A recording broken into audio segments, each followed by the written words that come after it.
5 বছর অন্তর একটি ফুটবলের ম্যাচ খেলা হয়। তাতে আমরা রাত জেগে সে সমস্ত কে জিতবে কে হারবে এগুলো আমরা পরিণাম দেখি। আর তাতে হয়তো সে সময় আমরা অর্থ লাগাতাম, কারণ দেশের অর্থ আমরা দেশের মাঝেই লাগাতাম। কেউ ওই অর্থ নিয়ে কর্ম করতেন। দেখবেন যখন দেশ বিদেশের খেলা হতো তখন এই ফুটবলের ম্যাচ যেটা বিশ্বের মাঝ থেকে খেলা হয়, আর সেখানে কিছু অর্থ লাগানো হতো,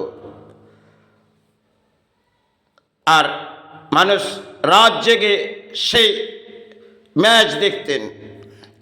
আজ হয়তো সে সময় নয়, আজ জনজোয়ার ভাসছে রাজনীতির ম্যাচ, সেটায় এই মনুষ্য জন্মে দেখবেন কোটি কোটি মানুষ তারা এর সাহারার মাঝে এসে গেছে। কারণ শেষ সময় ছিল, সে সময় আমরা ওই ম্যাচটি দেখতাম আবার ভুলে যেতাম। কিন্তু আজ আমাদের রাজ্য আর আমাদের দেশের মাঝে নেতাদের এক একটি ম্যাচ হয়তো আসে, সেখানে কোটি কোটি মানুষ সাহারা নেমে পড়ে, কিন্তু তাতে কি পায়? সর্বপ্রথম ধর্ম ছাড়ো, পথে বেরো, এইভাবে জনজোয়ার ভাসে। আর এই জনজোয়ার তাতে সাহারা পায় দেশের নেতারা। আপনার বাসস্থানে যাবেন, হাত জোড় করে আপনাকে প্রণাম করবেন, আমি সাহারা আসব। কিন্তু যখন তিনি সাহারা এসে যাবেন তখন জানবেন আপনার সাহারা নয়, নিজের কর্ম সাহারার মাঝে তিনি আসছেন। আর কোটি কোটি মানুষ তাদেরকে সাহারা ভাবে, কারণ সে সময় ফুটবলের ম্যাচ ছিল। আজ রাজনীতির জনজোয়ার এক ম্যাচ, সেটা দেখবেন ভারতবর্ষের মাঝে বহু রাজ্যে ইলেকশন হয়তো হয়, কিন্তু বাংলার মতন পরিস্থিতি মনে হয় আর কোনো রাজ্যে নেই।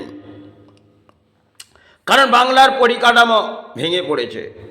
কারণ সর্বশুরু দিন গড়িয়ে আসবে তো শুভ সকাল হবে রাজনীতির ব্যাখ্যা, কখন কে সাহারা আসবে। সেখানে বহু কিছু মিডিয়া চ্যানেল থেকে আরম্ভ করে সবই একের পর এক সাহারা ডাকছেন, এটাই আপনারা গ্রহণ করছেন। সমাজের এই পরিস্থিতিতে যদি দেখবেন কেউ এগিয়ে আসবে, কেউ পিছিয়ে যাবে, কিন্তু আপনার জীবনে কি আসছে? আপনার জীবনে দারিদ্রতা আরও বাড়ছে। কারণ দারিদ্রতা সে আপনাকে দেখবেন আজকে সে পথগুলো বাংলার মাঝে পথ চলবেন, দেখবেন সে পথগুলো একটা সময় হয়তো উন্নয়ন হলো, আর সেই পথ এখন ভেঙে পড়ে রয়েছে। কখন কে সাহারা আসবে আর এই পথ গড়বে, কিন্তু আপনার সাহারা কি আসবে? ছুটুন এর পেছনে, এতেই হয়তো আপনাদের সাহারা।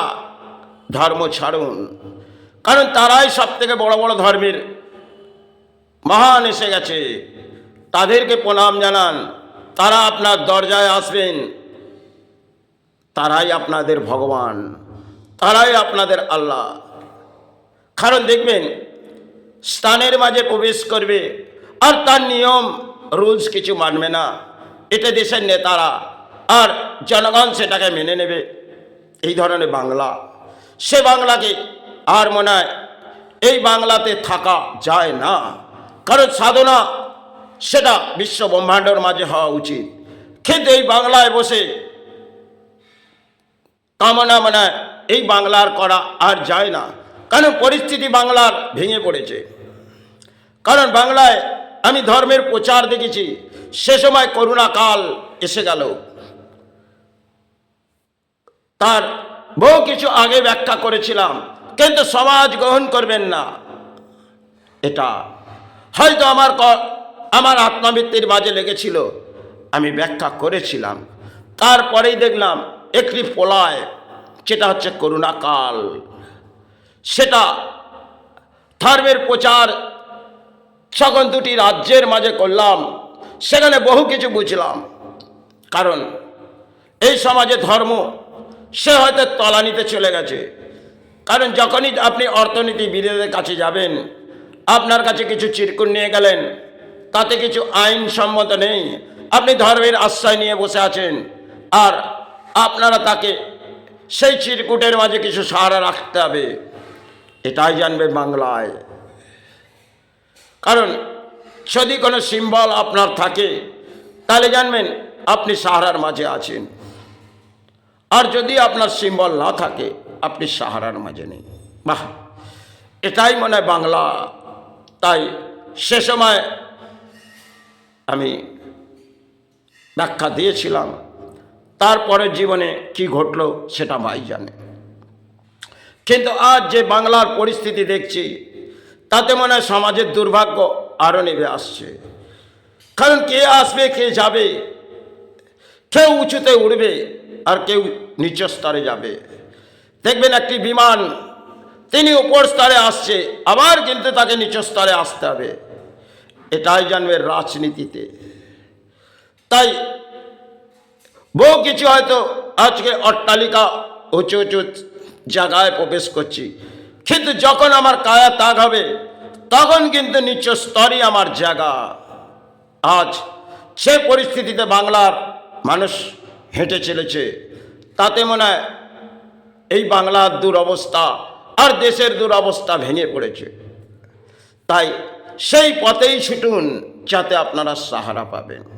কারণ আজ মনে হয় বাংলার মাঝে ধর্ম সেটা ছাড়া করছে, তারা সরে পড়বে। কারণ এতে ধর্মর মাঝে যদি আসি, কারণ ধর্ম দেখানো হচ্ছে, আমি কোথাও কিছু ফুল পুষ্প ফেলে দিলাম আর সমাজ আমার পরিণাম দেখছে। কিছু স্থান গড়লাম, কিছু অঙ্কের দান দিয়ে দিলাম দুর্গা দেবী আবির্ভাবে, সমাজ দেখছে। যাই হোক, সমাজ এই দেখতে থাকুক, আর পরিণাম কিন্তু তাতে আপনাদের জীবনে কিছুই আসবে না। যত দুরবস্থা এই বাংলার ভেঙে পড়ছে, যতটা সময় গড়িয়ে আসছে, ততই একজন আসবে একজন যাবে। তার জন্যে আপনারা কামনা করুন, জানবেন। এটা কি আর ব্যাখ্যা করব? কারণ ধর্ম ছাড়ুন, প্রধান ধর্ম রাজনীতি, তাতেই চলুন। এটাই আপনাদের জীবনে শ্রেষ্ঠ ধর্ম হবে। কারণ আজ ধর্ম মনে হয় কোথায়? তাই কি ব্যাখ্যা আমি আসব? কারণ প্রধান আজকে রাজনীতি একটা জায়গা, সেখান থেকে কোটি কোটি মানুষ তারা রাজনীতির